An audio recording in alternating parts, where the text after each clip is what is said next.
Southern War for Independence, Civil War, American War for... Not Civil War. Southern War for Independence, American War of Secession, right. American Revolution, whatever. War of Northern Aggression. But, Kinsella and Hoppe, Rothbardians in good standing, have said, if they were around in 1776, they would have been Tories, not patriots. So this is a question about history, not just theory.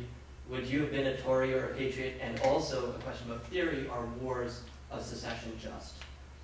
Well, what you're asking is, Murray says there were two just wars, the War of Secession of 1776 and the War of Secession of 1861. And others say they agree with the 1861, but not the 1776. I don't know what Kinsella says about 61, but 1776 he says he wouldn't have been with Jefferson. Well, these are, you didn't tell me they'd be nasty questions.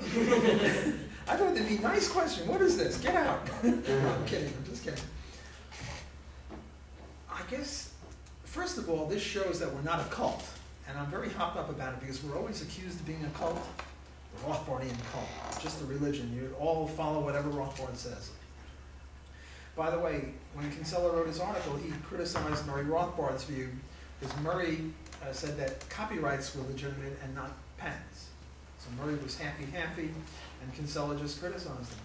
I myself have maybe 10 or 12 articles criticizing people like Mises and Rothbard and Hoppe and other members of this little group, and I haven't been kicked out yet, and I don't expect to be, because I've been doing it for decades. So I guess my first reaction is, these are very difficult questions, and people who start with the same premises don't always end up in the same places, because it's very complicated, and that's why we need young people in the movement to straighten us out and figure out why Rothbard was right or wrong. I haven't really thought about this as much as I should, but I suppose I would be a Rothbardian on both wars.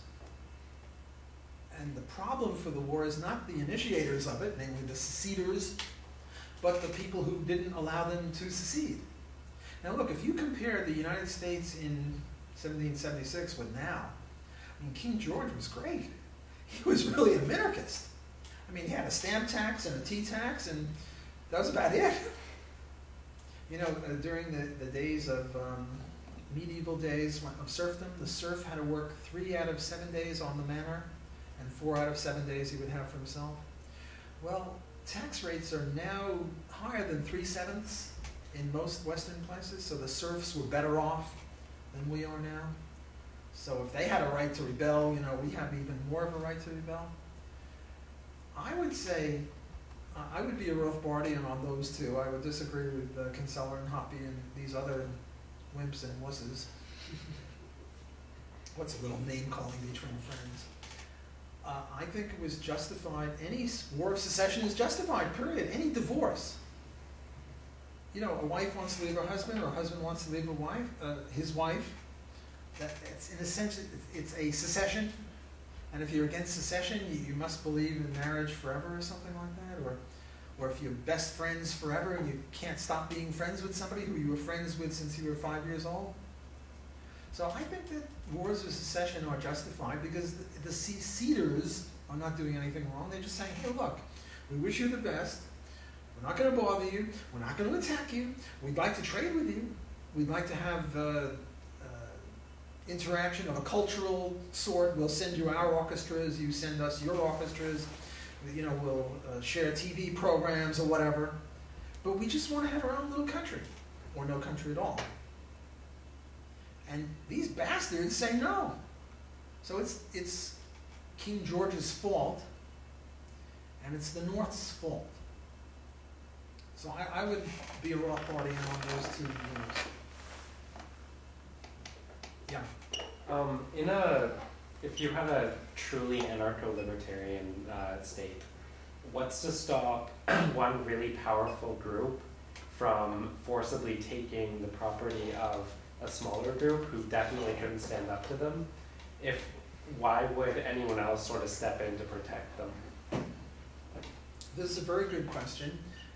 Bob Murphy wrote an article, something, I forget the name of it exactly, something like will the warlords be able to take over? Something like that. And if you want it, email me.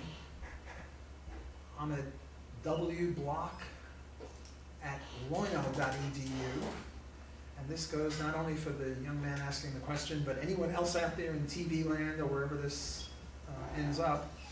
And I will send you Bob Murphy's article, who's another brilliant Austro-libertarian anarcho-capitalist.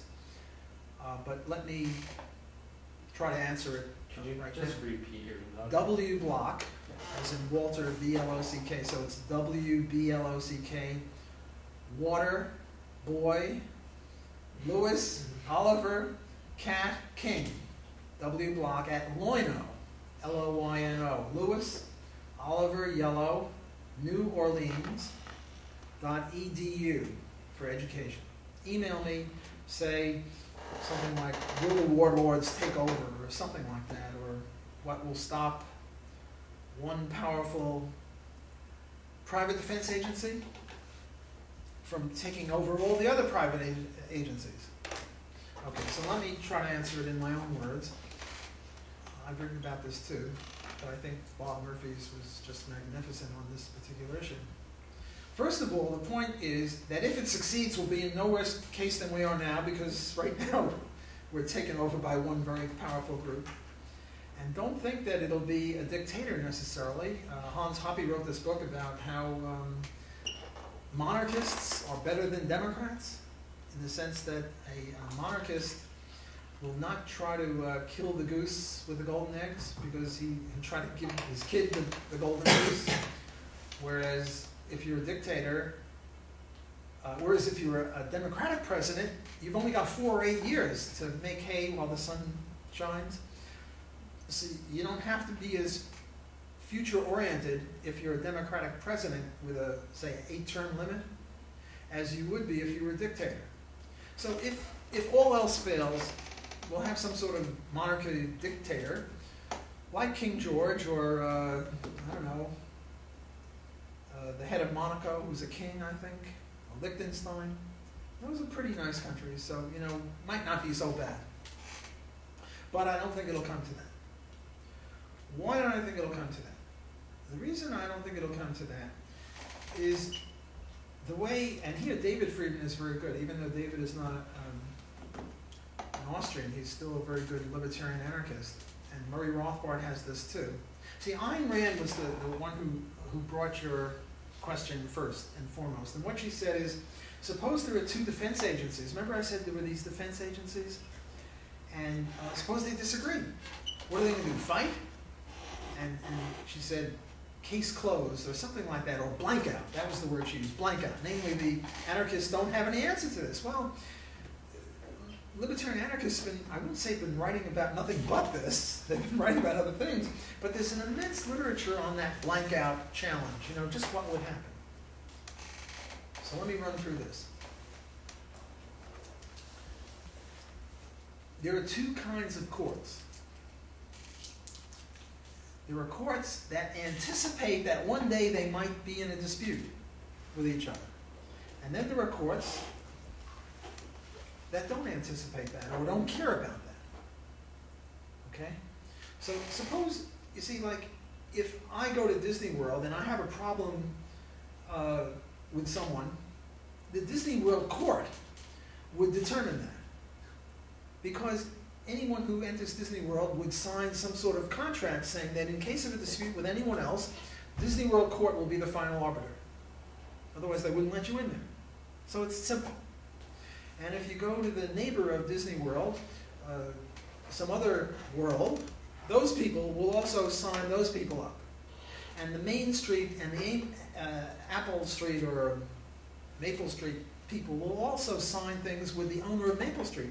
So if there are 2 neighbors and one is playing his radio too loud, you'll go to the Maple Street court. It's sort of like, have any of you ever lived in a condominium association? I used to live in a condominium association in North Vancouver. And those people were really rabid. Every house had to be painted the same way. You couldn't make your own fence. It had to be a certain kind of picket fence. I think there were even rules about the colors of the curtains. I mean, it was really invasive.